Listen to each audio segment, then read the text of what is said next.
All right, and we are live. Welcome to another happy hour edition of Elevate Your Grind, brought to you by the Cannabis Lab. My name is Todd Rosales. I am your host today. I want to thank everybody for joining us and continuing to make this show a reality for us. We love bringing you guys great content. Hope you find it educational. I know I've gotten some great education myself.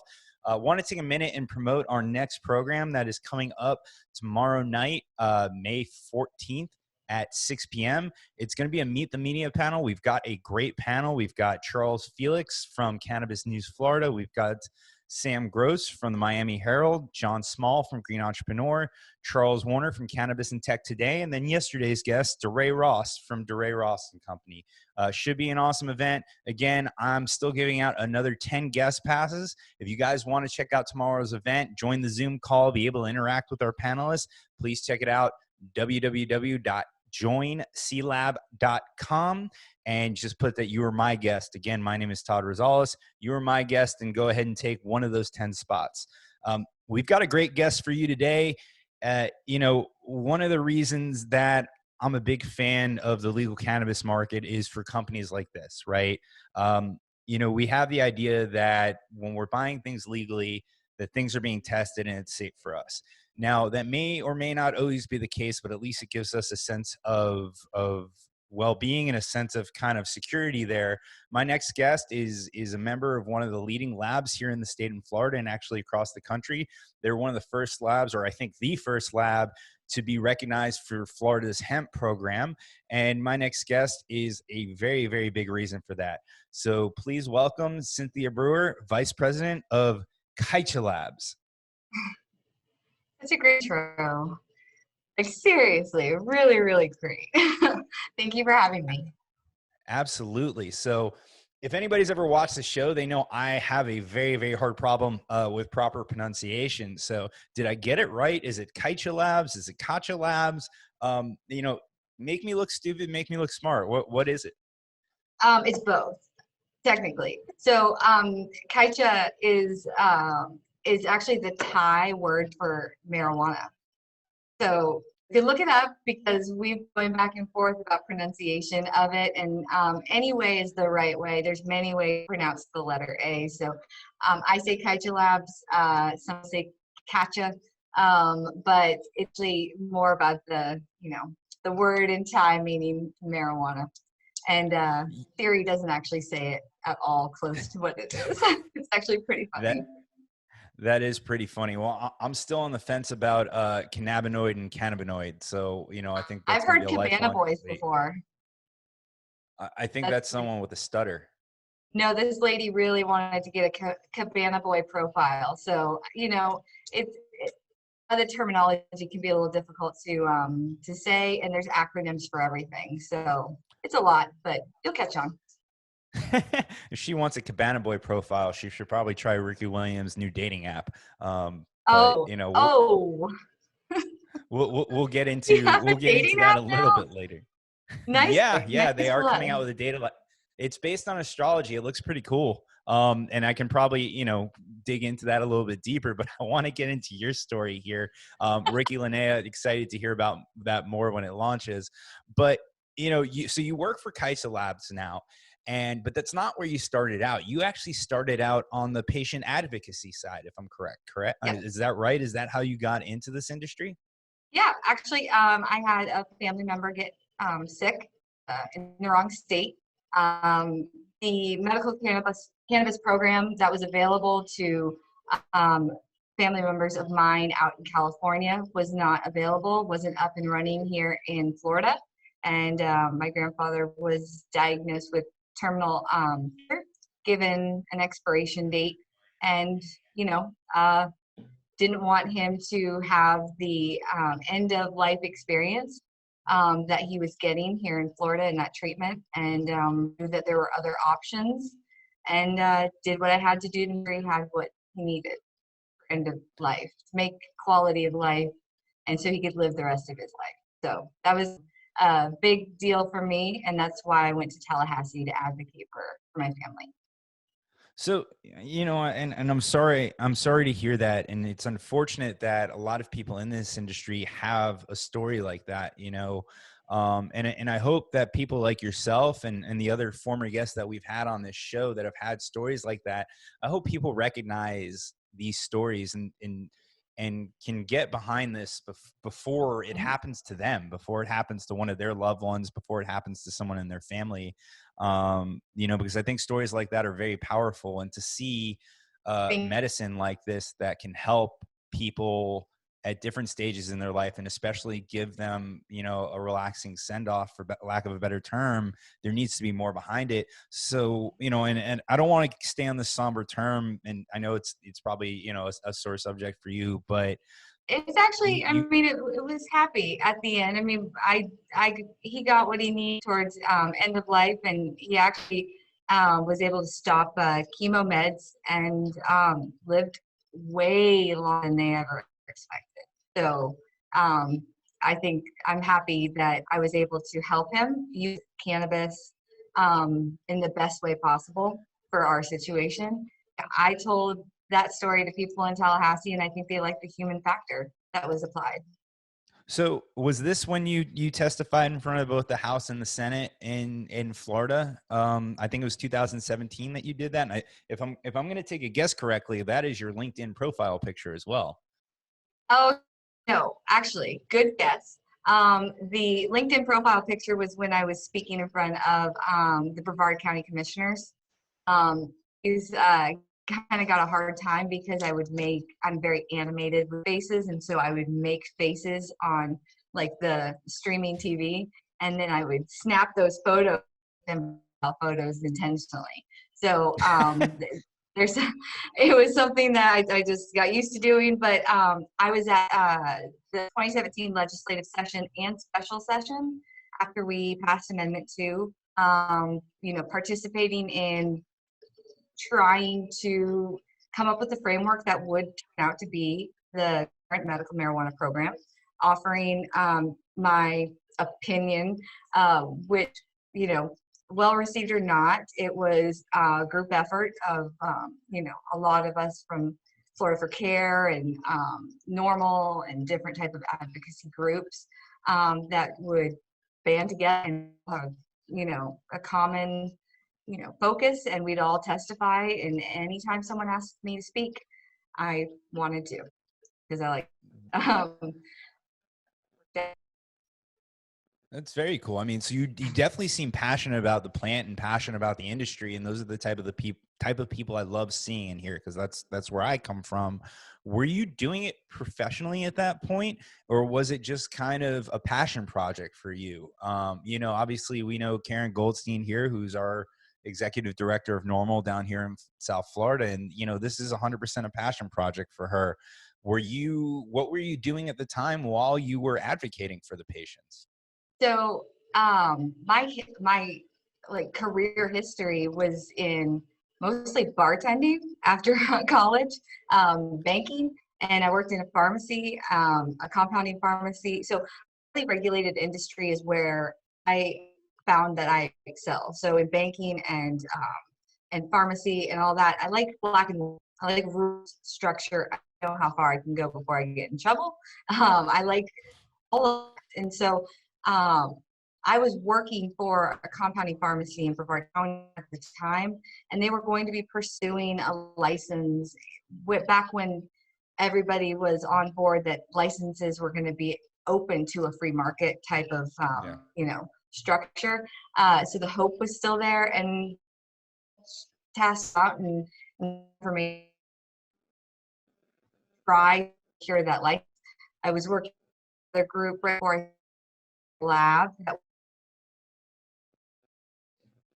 people built teams that were going to go after these coveted MMTC available opportunities, and never got to.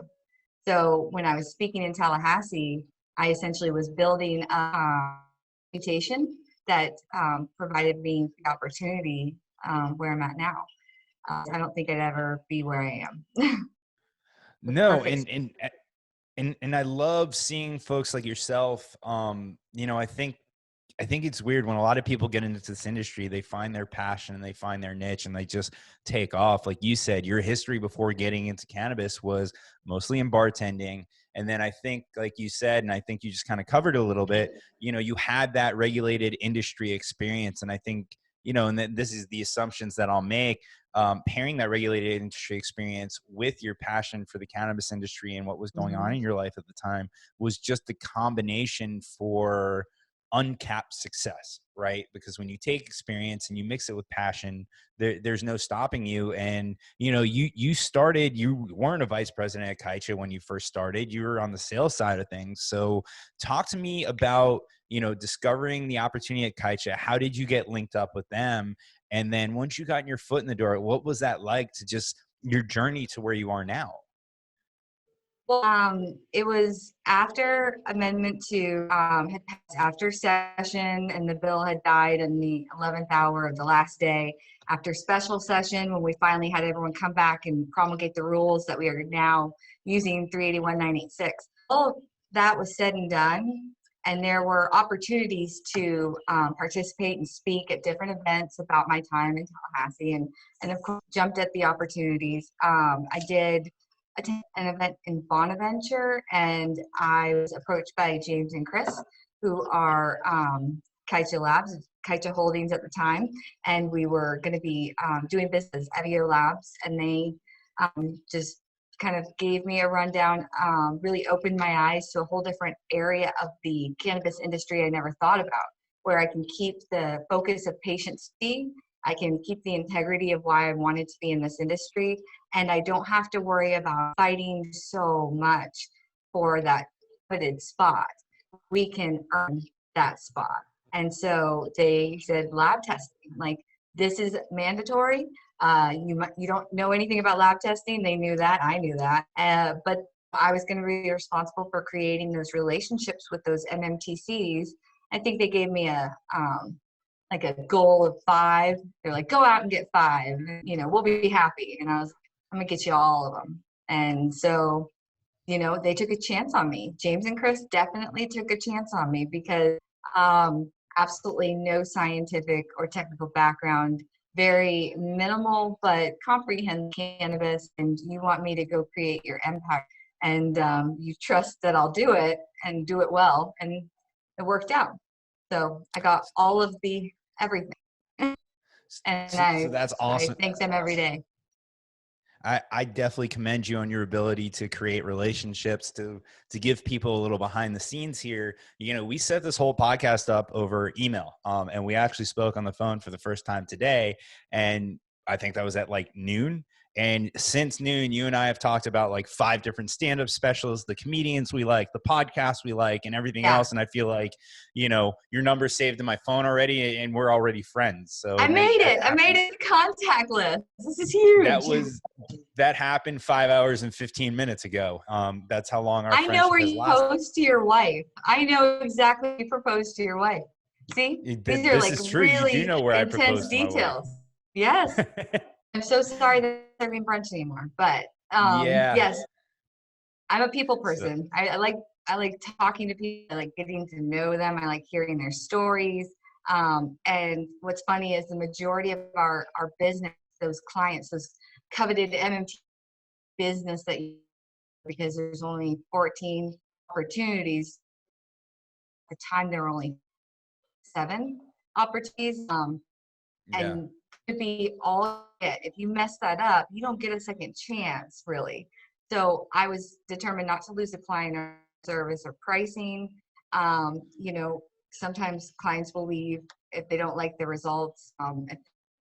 If they're not wanting to see everything, and we understand that, but we definitely like to try our best to retain those relationships and cultivate long-term, you know, uh, partnerships, you could say. Huge Very cool. advocate. Well, one of the questions I want to ask you is because you started out as that advocate and you started taking advantage of opportunities to share your story.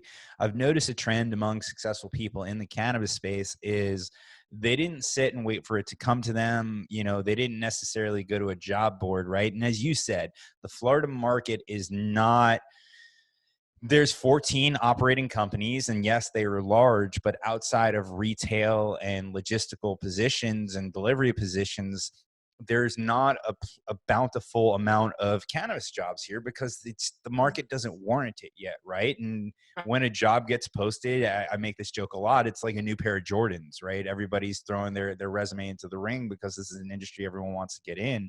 I try to give a little advice to the people watching this show and throw the ladder back down, if I can. Not that I'm successful enough to do that, but you might be.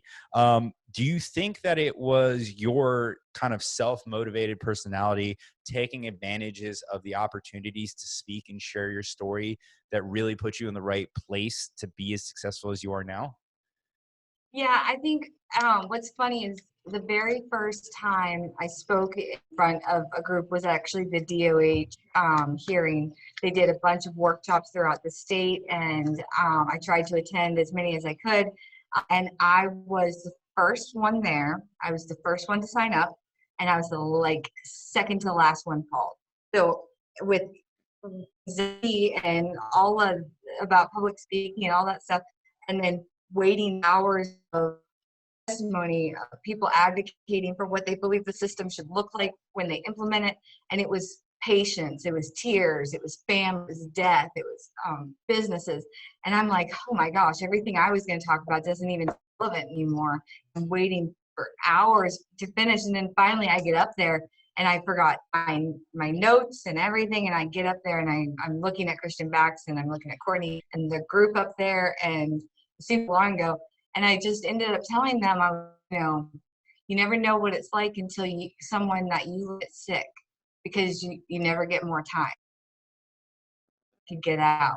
Was like, here today, just yourself in the shoes of the people that are asking me to do this and implement this, because they up in the race, they've got something invested. So that investment to me is what is the beginning, the end, the catalyst, the cause of, and the cure for all of my success. Because I was determined to go and do, participate, stand up, speak up, refuse to put up, and when the opportunity came. So eventually getting over public speaking and just taking that opportunity. No one's going to remember anything you say if you were just a speaker card with a opt out Yeah. and wave and support. So I tried to at least say something at every meeting, and every time I went to Tallahassee, I would attend a meeting, talk to my representatives from my county, and I would make them sit down and talk to me. Some of them canna friendly, some of them not, but that's okay. I still tried to meet as many people as I could. And it seems now in your position at Kaycha, the strategy is not too different. You're just, as I joke around, you're just sponsored by a company and you're doing the same thing. But your advocacy and your passion and everything else, I'm sure, helps contribute to your success there a lot. I'm sure you're doing some of the same things, if I'm not wrong. Well, creating and maintaining the relationships with the MMTCs is directly my responsibility. I had to go out and acquire these relationships, and now I have to maintain them through regulation, lack of regulation, test ups and downs, unfavorable results on their analysis. Walking someone through a really hectic time in their life when unfavorable results is part of why we are going to be so successful. Because just do testing. That's the easy part. Okay, testing, the structure of it is done. The ISO accreditation, AOAC, the equipment, the methods, all that stuff. We can talk at length about, part of testing, but you've heard that before. That's a solid, well-oiled machine. But then the results, you give the client, and what if they have something that's dangerous? That's when you have to turn it on. You have to give a damn because they are dependent on you. Not an open forum of people talking to one another and helping out when you have, mite problems or aphids or micro. Nobody's doing that. Everybody's keeping quiet, and they rely on the lab for advice on the party. We have to be there to mitigate and then move on. That's I to either shine or shut up pretty much.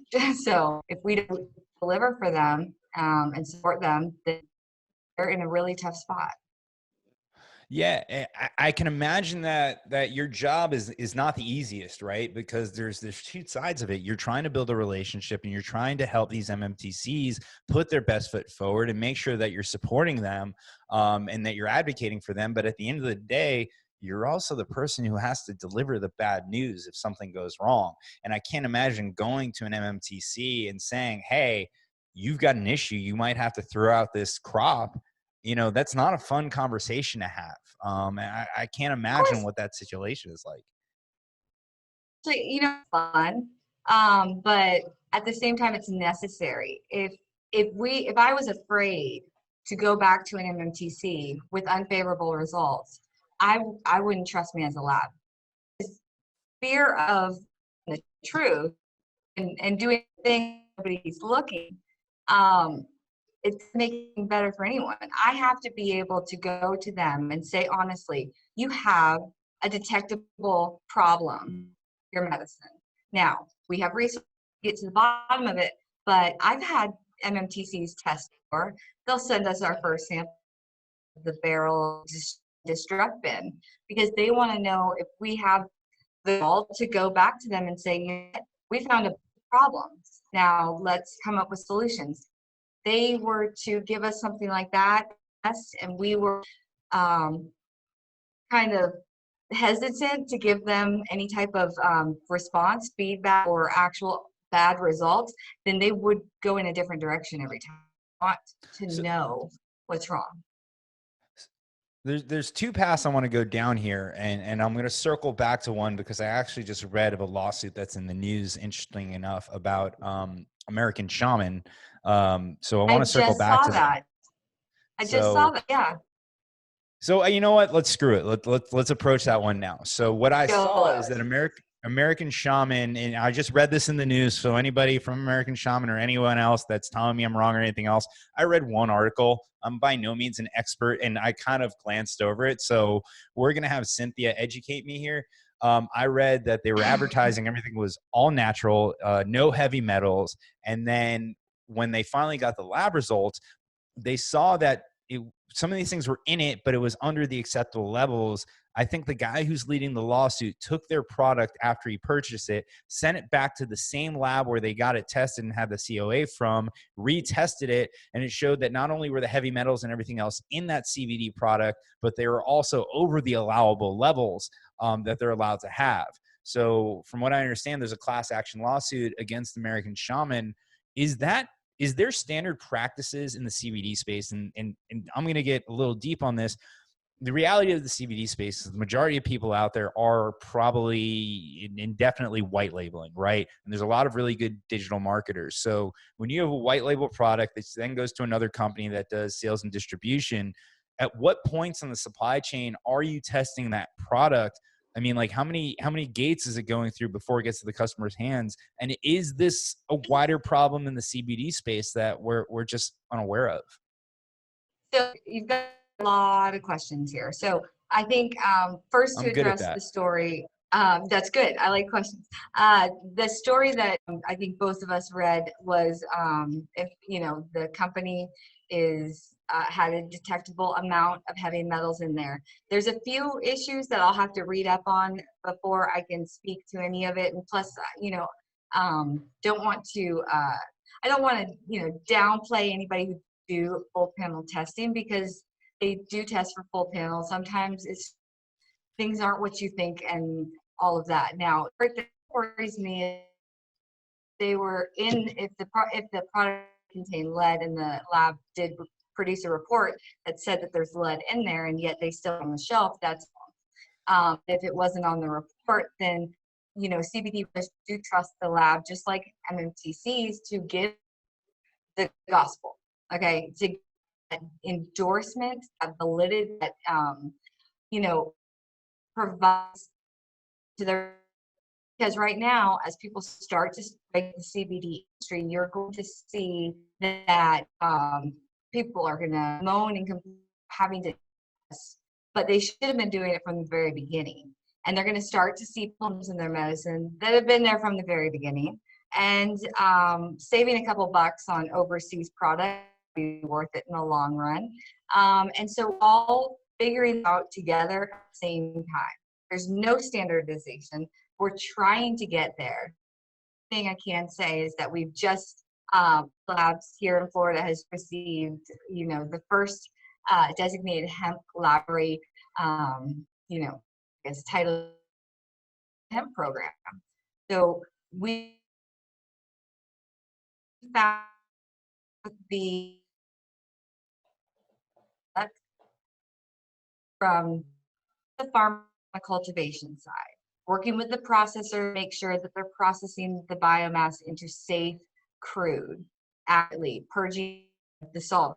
After that, we're working with the white label companies on and making sure that it's accurately and density. We're working on final manufacturing.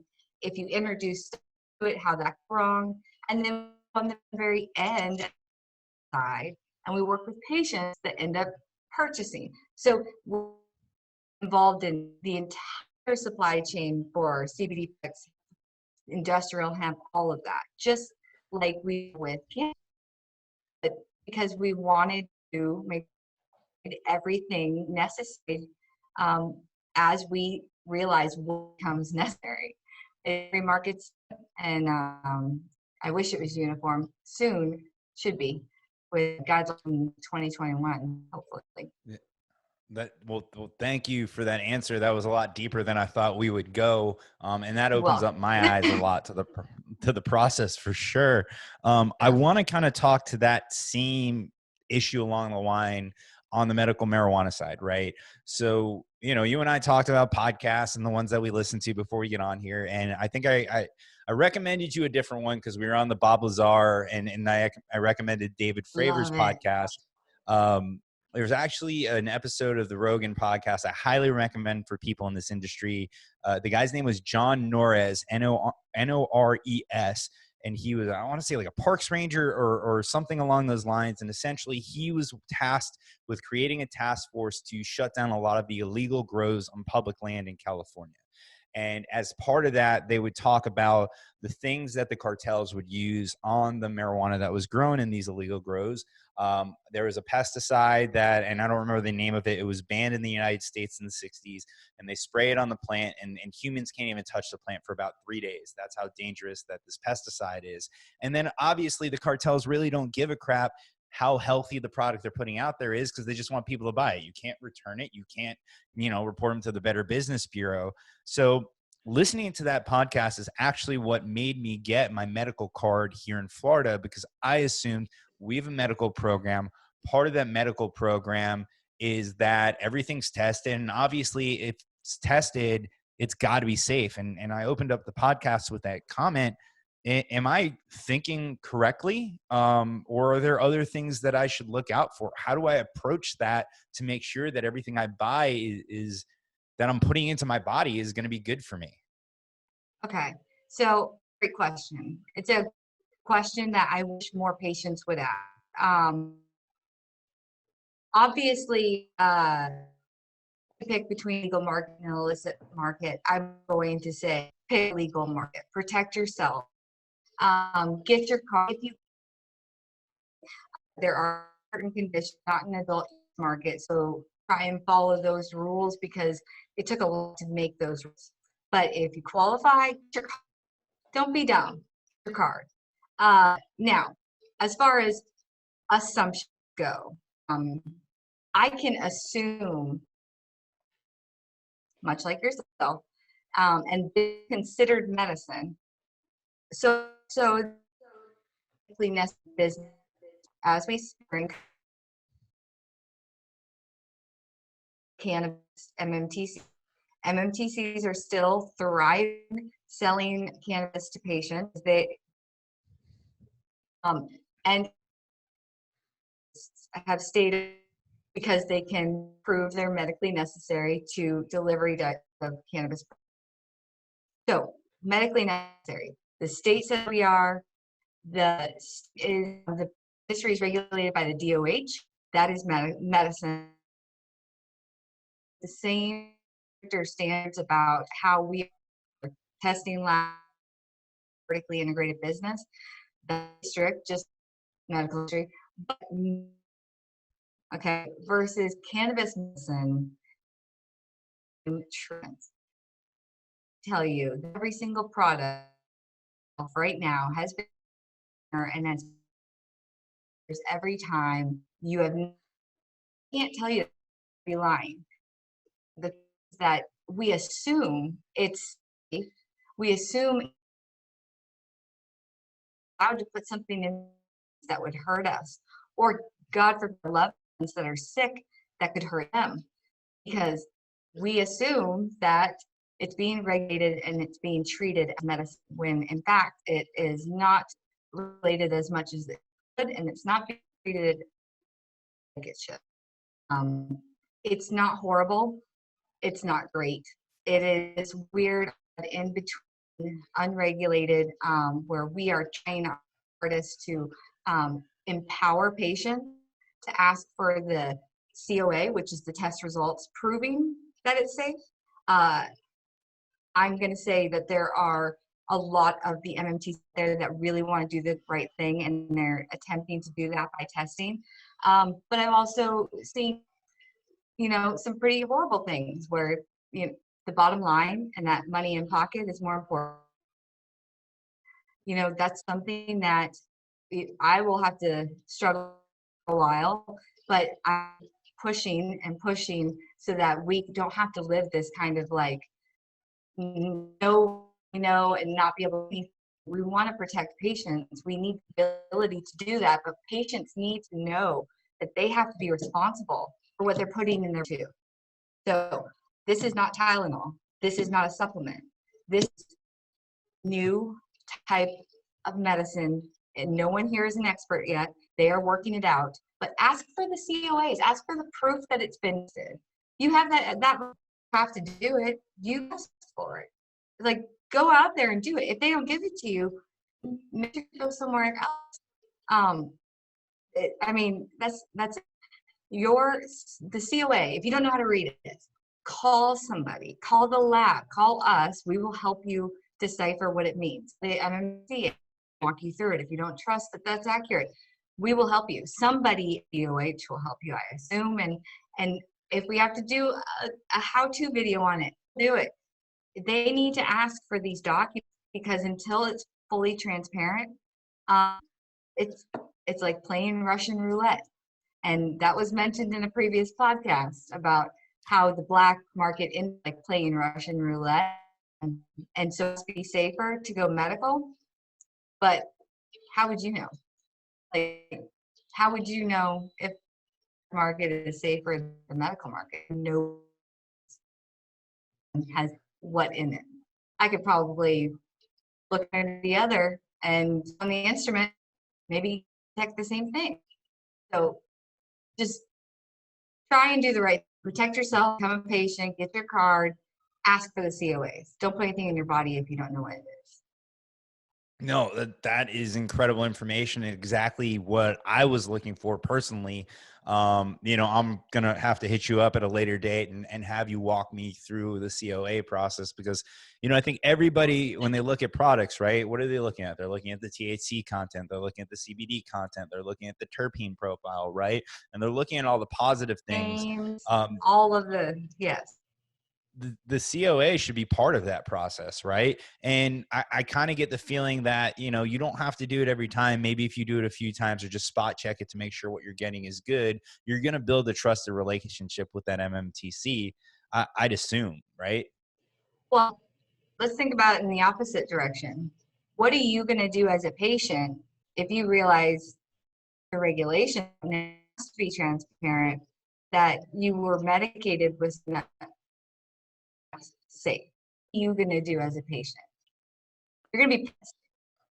You're going to be Yeah. very upset. You're going to be untrusting. You're going to be jaded by the entire program. You're going to be mad at DOH. You're going to be mad at us. You're going to be mad at the MMTCs. And you're going to feel like you were taken advantage of. Every right to feel all of that. Because if you find out that medicating was something that was unrelated, untested, or even was tested and was not safe, I would be livid. There are situations every day that come up, and there are opportunities at redemption, and people can choose to do the right thing, ask for help, or they can release the product, maybe on sale, maybe push it hard at the dispensary. That choice is going to separate these ECs. The people that do the right thing are going to rise to the top. The market's going to see a happening. I'm very excited. There is positive coming. The people doing the right thing when no looking are be the marketers, and the people that decided to make a couple dollars in a very vulnerable time are going to lose patients' trust, and they won't be able to survive anymore in the Florida market because they don't know how to make clean meds. Well, you mentioned something, you asked the question twice. What are you going to do if you find out that the product that you had wasn't safe for you? Personally, I have a podcast, so I'm going to come on here and talk about it. But not everybody has that advantage. So. First Amendment right to now in a position that I'm perfectly fine with, that, you know, good, bad, or ugly, see it, I'm a patient, but keep the relationships and the integrity of those relationships for the company good, and protecting the asset, all of that. We'll maintain like the privacy we must have in place, because that is what a good business does. That is how a good, successful will thrive, is following exactly say we're going to do. And we offer the same help to every single situation. We do not for MMTCs another. If you ask for help, you should help someone. That is something that is bare bones of any good quality person, and that should be the foundation of a company, a testing lab. We have to be that. So I'm always kind of fascinated with this because you know so much about the process, and obviously with the amount of clients that you have, especially in this state, I'm sure you're familiar with a lot of the problems that are out there, and you've seen them maybe reoccurring, or you've seen them in one or two locations, right? I imagine that Florida is not the easiest place to grow it. The people that I know of, they're using massive greenhouses. It's not strictly indoor. It's definitely not outdoor. What are some of the problems that we're seeing in the state of Florida that tend to be reoccurring? And does that also give you the built-in advantage that when you do sign up a new client, and we have, you know, a few licenses that are not operating here in Florida, to kind of say, hey, we know that you're going to start your grow. Maybe they haven't done it yet. We just want to let you know you need to be aware of X, Y, and Z, because we've seen this problem in almost every single one of our clients, and we want to make sure that you don't do that. Is that something that y'all get involved with? Oh yeah, we've already implemented, like, because we were in the space offering testing services since 2017. Since the inception of the lab, we have been offering testing services. Now, we wanted to get an ISO accreditation first. Was very important for our business model and our success, and so we implemented that, our ISO accreditation, and then we went out and let loose to go and get those clients. And some were easier than others, and some came and left and said that's their choice. But we were beginning to get that baseline for what cannabis in Florida was going to look like. That is incredibly invaluable, so that you can help other MMTCs, but no risks are going to come up. The state legislature put in that indoor are the only option. For some markets, that might be an option. Florida, maybe it's not. I mean, they're prone to hurricanes and inclement weather. So you don't want to, products because of a fluke hurricane. So I think that there is some protection in the way that they structured that. Florida is notorious for, hot, humid weather, Yep. does inhibit growth of microbiological issues. We can see it everywhere, and Florida has issues. That I mean, all the time. I mean, love bug used to be like once or twice a year, and now it's just year round in my car. It's like driving in like a Star Wars. It's horrible. And so there are pests that are going to happen in Florida. Other markets have issues, and we take care of those in other markets that we're. But here, pests are going to find their way in, and you protect the crop, and you have to make sure that it does not. If you only get one opportunity to source from another MMTC, and then it's a nightmare. So you contaminate your crop by treating the pest with the pest. It's not allowed and detected and all this stuff. But we have, since the beginning, seen trends. And so we try to go ahead and reach out to these MMTCs and say, okay, we know that there are going to be issues with pests. We've found that we've already tested this product. It is not going to hit on any pesticides that would be on the DHS list, and it works for this. So if you have this issue, we already have a couple of tested products available that, we don't sell them, but that we would stand behind, that would not contaminate medicine, that has been successful on a crop. And if they ask for help, we would test and work through them. And same with microbiological issues. We know that's a problem in Florida because Florida is damp everywhere, just like damp. So there's going to be growth, which is going to create aspergillus and all, you don't want that on your flower. So how do we get rid of it? Well, once it's there, it's going to be really hard to get a passing test result if it's growing. And it sounds interesting, things that there's bacteria that is going to grow in certain circumstances with variables contributed. But we can swab your facility. You have issues in one area, and let's go and let's attack that area and let's figure this out together. Thank goodness, not all of solvent issues. I mean, this need to be very about putting off the correct extract, but people know what they're doing in the state. Heavy metals are always going to be an issue anywhere because heavy metals are going to go up everywhere. At least, and then pesticides. Had any MMTs, thank goodness, have any issues with really pesticides. Sometimes it's fluke situations that end up showing up on a test result because someone next door or some company down the road did something. But these companies really are without pesticides.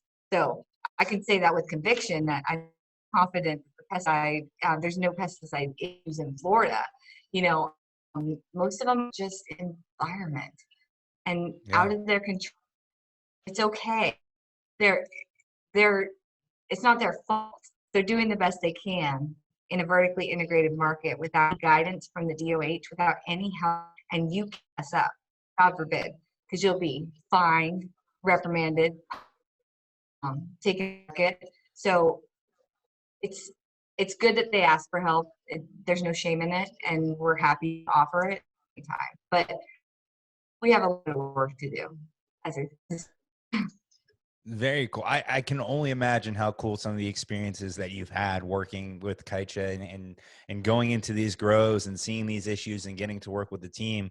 I imagine that you've got some incredible stories and some incredible experiences that some of us can only dream about. It's awesome what you're doing in Florida, and I'm very glad that Thank there's you. someone like you who is an advocate that is making sure that the products that we get into our hands are safe. But I know that Kaycha operates outside of Florida as well. You guys are operating, I think I counted 7 states. Are you working with medical marijuana or adult use marijuana companies in the other states as well? Is that why those other labs are up there, or is that more of a CBD hemp thing in the other states? Okay. Information. It would really likely we can see relationship, but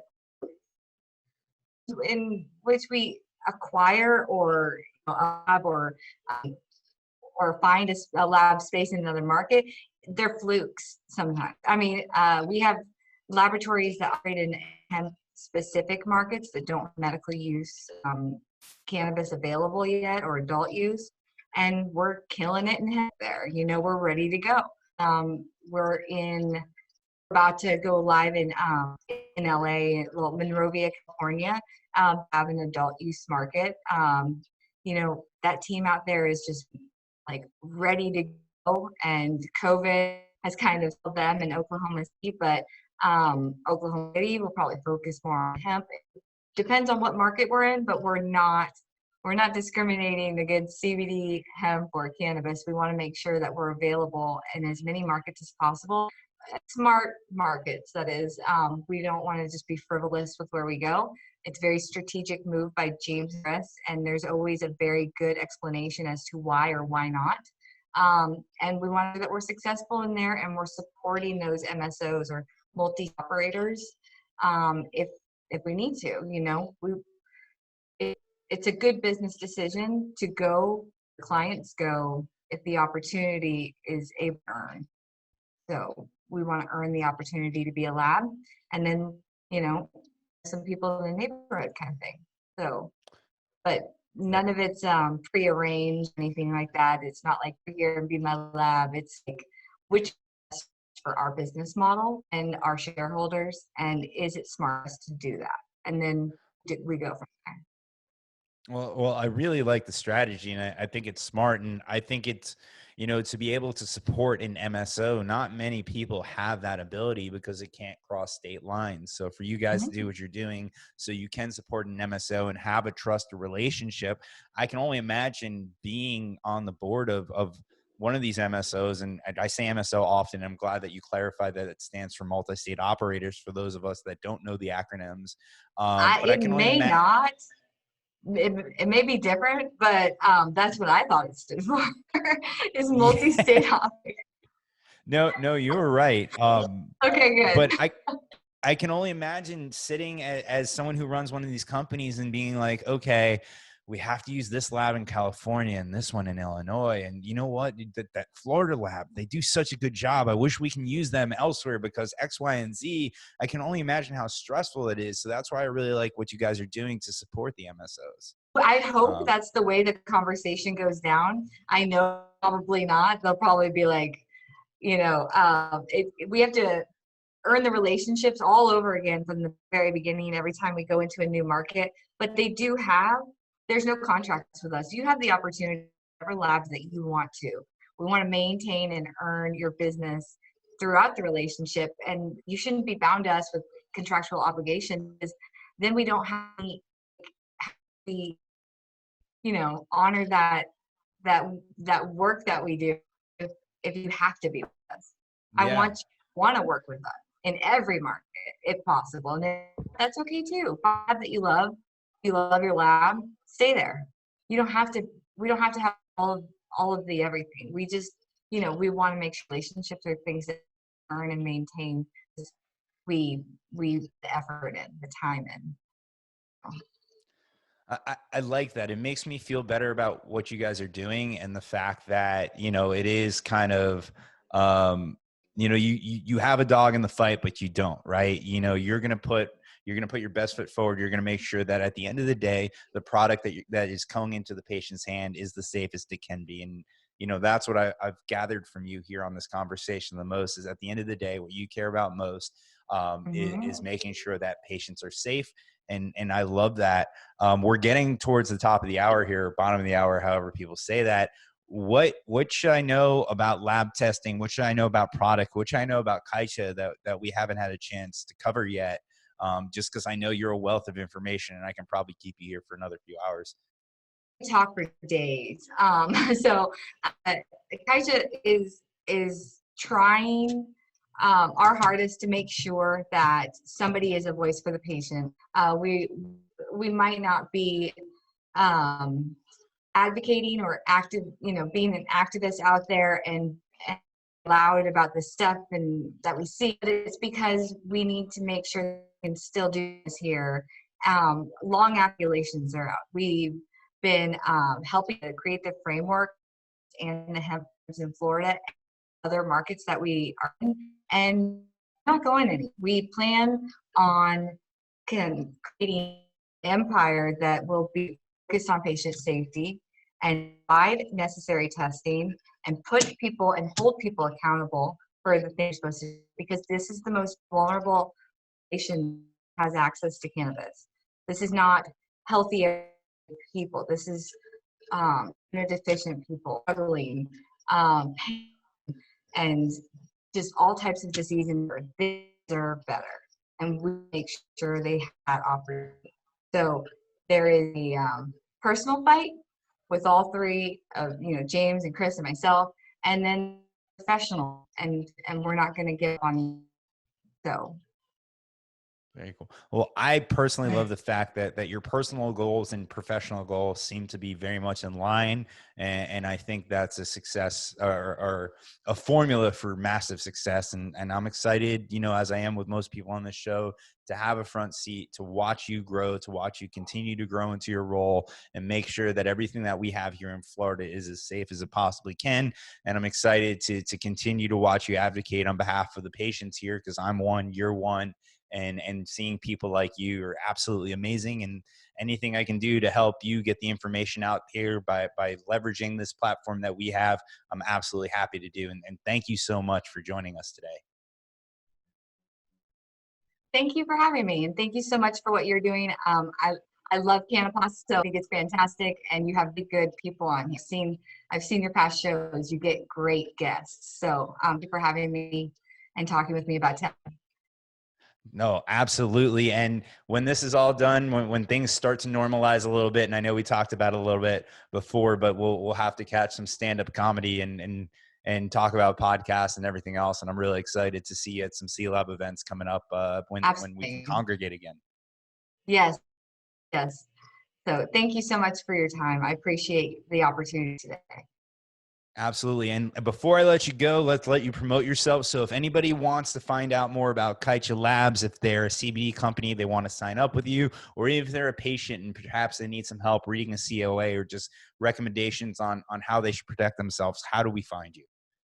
Okay, so if it's patient inquiry or anything like that, you can get to me directly. I'll give you my direct contact info. It's Cynthia, CYNTHIA, at Kaycha Labs.com. So that is my personal email. Go straight to me. You need help, COA or understanding one, please reach out to me and I will help you. But our company is www.kaychalabs.com. We also have a LIMS portal where all of our clients go to put their samples in. It's really amazing. It was created by James, and that's yourcoa.com. So check it out. Look at our other markets, our other teams, and all the stuff we're proud of on the website. And don't be afraid to out. That's what we're here for. Well, thank you so much. Ladies and gentlemen, that is all we have for today. I want to thank you again for joining us on another episode of Elevate Your Grind. If you like today's episode and want to see more, check us out on YouTube, and please subscribe to our channel. It's how we keep going. It's how we can advocate. Find us on YouTube. Just go to the channel Elevate Your Grind. You can find us on Facebook, facebook.com/Canna Group. We are on Apple, Spotify, anywhere else that you find podcasts. Please sign up, subscribe, download. It would mean a lot to us. Again, we're continuing our regular programming. We're going to have our Meet the Media panel tomorrow night, 6 o'clock.